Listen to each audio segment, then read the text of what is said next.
Hello and welcome back to another video of Formula 1 Challenge 1973. Today it's race 7 of the season, the Swedish Grand Prix, because back in these days there was a Swedish Grand Prix in Formula 1.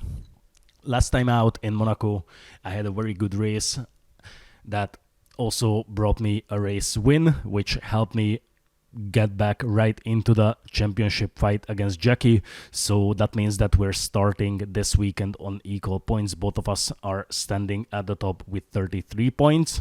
So all I need to do this race is just try to get in a good result and try to get a lead over him, which obviously going to be quite difficult as the Tyrrells, as usual, seem to be very, very strong. So yeah, I'm going to have my work cut out for me, but I think without further ado, let's just head over to the qualifying session and see what we can do over there. Let's go! And this will be actually one of the random hot laps that I did, because I forgot to record the one that gave me my best lap time. Well, obviously, I tend to forget to record the qualifying session nowadays. And it doesn't really matter because that's been a very poor lap time and it's just been followed by even worse ones. I struggled a lot finding the right settings and just to feel the track overall. The last time I actually raced on this track that was a different layout was back in race 07, and that's touring cars, so slightly different than 70s Formula 1. So at this point I had basically no idea what I'm doing or what I'm supposed to do. Settings didn't work, nothing really worked. I had a lot of struggle with the track itself, so I was set up for a very hard race. And as you can see, it's Emerson Fittipaldi on the provisional pole at the moment, and I'm about good 8 seconds off of his lap time. So yeah, nothing good for us in store for this qualifying session, but I hope I can capitalize on the fact that my race pace is usually good enough to get in some good result despite starting from the back of the grid. And as you can see, I'm about to finish this lap. What's it gonna be? Yeah, that's at 130, 129. So let's have a look at the starting grid. It's Ronnie Peterson actually starting from P1, followed by Peter Revson and Danny Hulme. So that's two McLarens in P2 and 3. And the first Tyrrell we have on P4, that's François Sever. And Wilson Fittipaldi in P5. Scheckter on P6. McLaren seem to be strong here. And Jackie Stewart on P7. Still a lot better qualifying result than I had.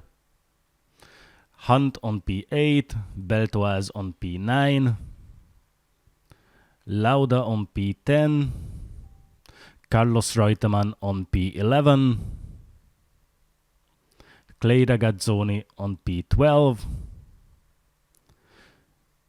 X on P13, then we have Emerson Fittipaldi on P14, not the best qualifying for him. Merzario on P15, Mas on P16, Carlos Pace on P17, he didn't have a good qualifying either. And here you have my first teammate, Howden Ganley on P18, and he did the best qualifying of all three of us. And then right next to him we have Gijs van Lennep, my other teammate, on P19. So this time both of them out-qualified me. Then Butler on P20, Jarier on P21, Halewood on P22, Purley on P23, Wiesel on P24, Fulmer on P25, and as you can see I'm starting from last place. Well, not last, Amon is actually behind me, but he didn't have any lap time at all. And the lights are out, it's time to do some racing, and I get a good start and manage to overtake quite a few cars despite starting from 31st, and I just go past both of my teammates, or at least one of them I could see there. And now it's Fittipaldi, and Pace overtakes me like I wasn't even there. I make contact with him. And now he's just starting to pull away. So as you can see, those guys who are here in the back but usually have better qualifying, they're just much faster than myself. And I managed to re-overtake Pace, but Fittipaldi is pulling away. He already has a 1.4 seconds lead on me as we go into this strange corner. And for now it looks like I can keep Pace behind me, but I go too wide, so he's already on the inside.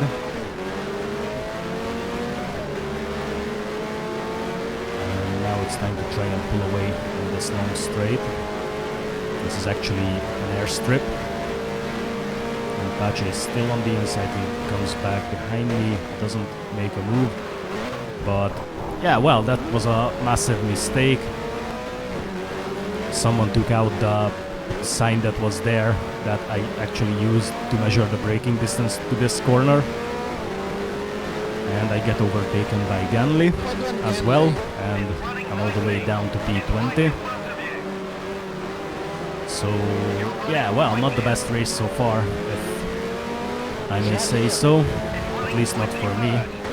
Everyone else seemed to be having a good time.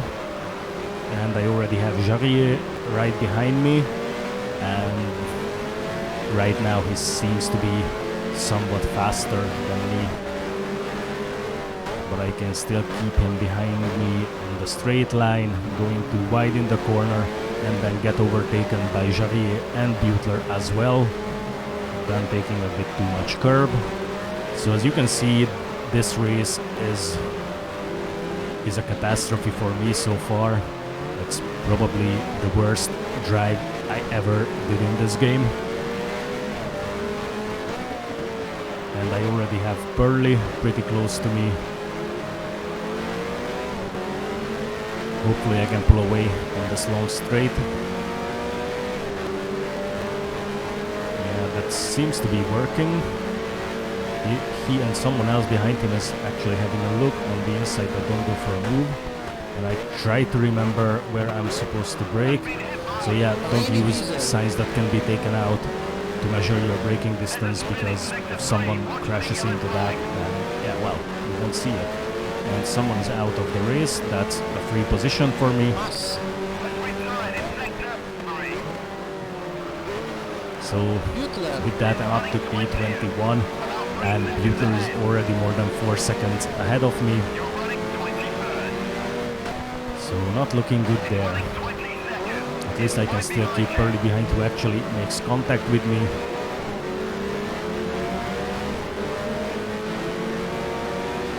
And it didn't seem to do much to him. I was hoping that at least it breaks his exit out of the corner.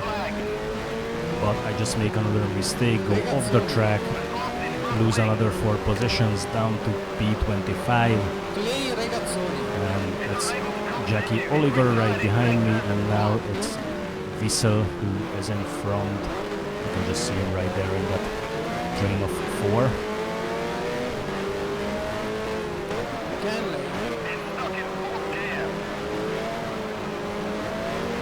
So just as usual, we're trying to pull away in the straight line, but Wiesel seems to be pretty quick himself. Yeah, I got the other way around, so it's Jackie Oliver in front of me and Wiesel behind me. Another poor braking, and I get overtaken by Wiesel and by Graham Hill as well. So now it's the Adamic behind me, who, well, probably gonna be faster as well. So yeah, it looks like there is no joy in this race for me at all. I just can't keep up with anyone. Never felt so bad during a race like in this one. And it's even worse because I was really looking forward to this. I actually do like this track quite a lot.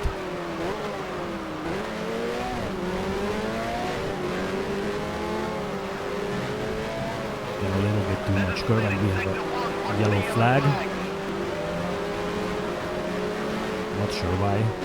Everyone seems to be out of the race. And it looks like so far I can keep the Adamic behind me.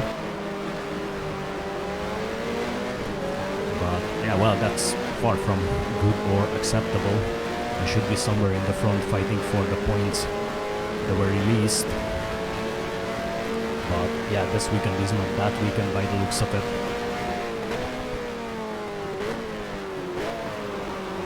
I'm going a little bit wide, taking too much curb. So nothing really works out so far. And the Adamic is back behind my back. Still 35 laps to suffer through. However, at this point I was starting to think that, well, this is just not working for me, so I had less and less motivation to go on and keep myself in the race, because, well, as you can see, there is no one really to race. Whoever overtakes me just pulls away. Graham Hill is already more than 5 seconds ahead, well, more than 6 already. And I'm struggling quite a lot to keep the Adamic behind. So this is definitely not the race that I was hoping for.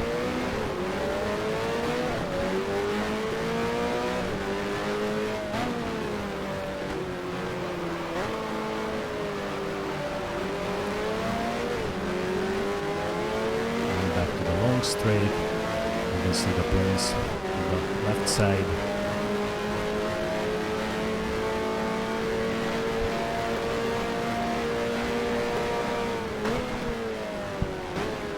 I'm a bit too careful on that corner this time, but I'd rather be too careful than slide on the track again. As we're starting the 6th lap of this race, and Hill is already far ahead with almost 10 seconds lead, while I'm still trying to fight off the Adamic, who keeps looking but doesn't really go for a move.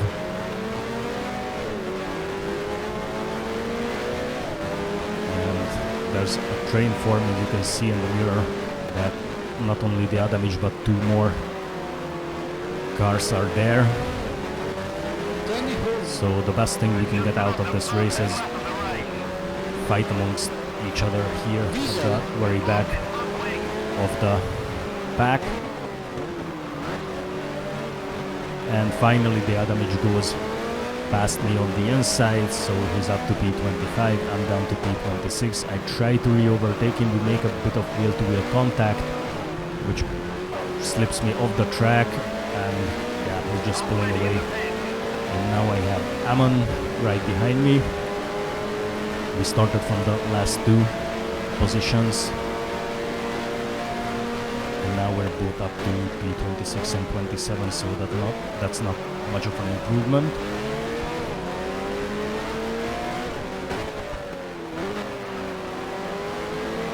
And at the end of lap 6, it's 1 more position down, and now I will have to fight off Amon, who looks to be faster than me as well. And at this point I've had enough of this. This is just clearly not working out for me in any way. So it was about time to make a big decision whether it makes any sense to continue this race or not, as the pit entry is coming up. And what's it gonna be? That's the pit entry, it's actually in the middle of the track. And yes, as you can see, I decided not to continue the race because there's just no point in carrying on. So just slowly roll through the pit stop and getting ready to retire the car. It was absolutely pointless from this point on to keep racing, and someone is actually in my pit spot who is not my teammate. And there you have it. Jackie managed to win the race, followed by Ronnie Peterson, then Revson on P3, Stewart. Sever on P4, Reutemann on P5, and Wilson Fittipaldi in Peter P6. So yeah, this has been an absolute catastrophic race, something that I just want to forget as quickly as possible and just move on and hopefully get in a better result at the next race. You can see Jackie extended his lead again, so it's 42 points against my 33, so he's again one race win ahead of me. Hopefully I can still get that back and get back to the championship fight. Tyrrell, as usual, is pulling away in the constructor standings as well, and we actually have a fair lead over McLaren, and Lotus is closing up to them as well. So this was the 1973 Swedish Grand Prix. Thank you very much for watching, and I'll see you at the next race in France. Goodbye.